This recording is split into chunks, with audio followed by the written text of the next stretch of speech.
Какво да правим с рекламите си по време на празниците? Това е един от най-често задаваните ни въпроси, както от наши клиенти, така и от странични хора, които така ежедневно се свързват с нас за някакви еднократни запитвания и консултации. Истината е, че периода между, да речем, дните преди Бъдни вечер до около 1-2 януари са наистина доста особени. Особен период е и както има плюсове, така има и минуси. Кои са плюсовете? Първо, плюсовете за периода между Бъдни вечери и Нова година, да речем, са, че повечето големи рекламодатели вече са приключили с агресивното харчене на огромни бюджети, които са били по черен петък, по предколедното пазаруване, коледни кампании, и обикновено те намалят рекламния си бюджет в този период, тъй като вече са приключили кампаниите.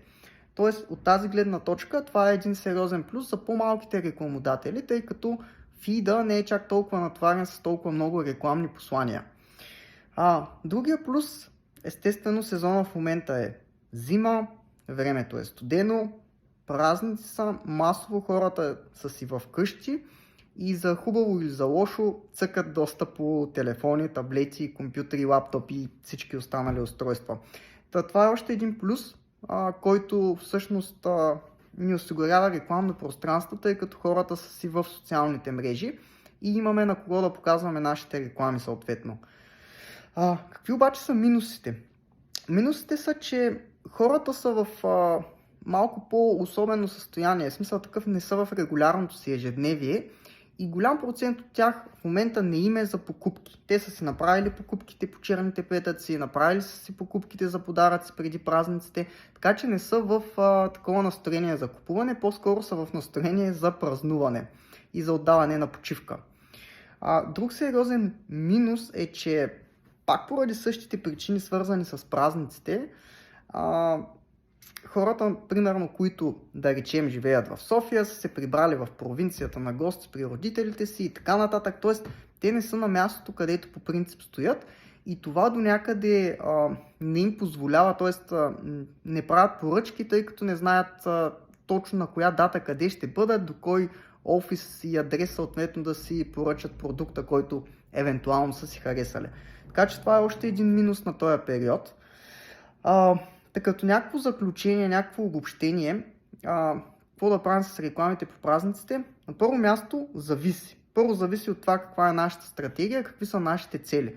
Ако сме решили, че в периода на празниците няма да има кой да обработва поръчките, то това, което би било добре да направим е или тотално да ги спрем, или просто да намалим бюджетите.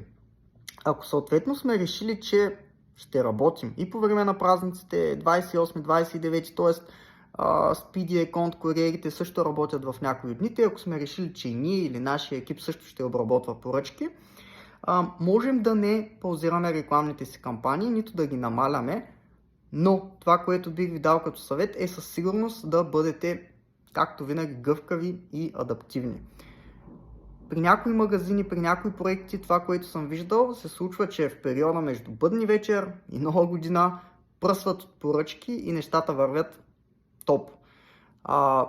Естествено има и другата крайност. При някои други бизнеси, съответно поръчките намалят много, съответно рекламирането не излиза особено рентабилно и по-добрият вариант е бюджетите да бъдат намалени или тотално да бъдат изключени кампаниите за някой друг ден и след това да бъдат подновени отново след Нова година. Така че, моя съвет е, ако има кой да ви обработва поръчките и виждате, че поръчките вървят добре, дръжте си кампаниите, дайте им дори повече газ. Ако обаче нещата не вървят добре, решили сте малко да си починете и няма кой да обработва поръчките ви толкова активно, тогава определено по-добрият подход е или да намалите рекламния си бюджет, или съответно тотално да спрете за няколко дни кампаниите.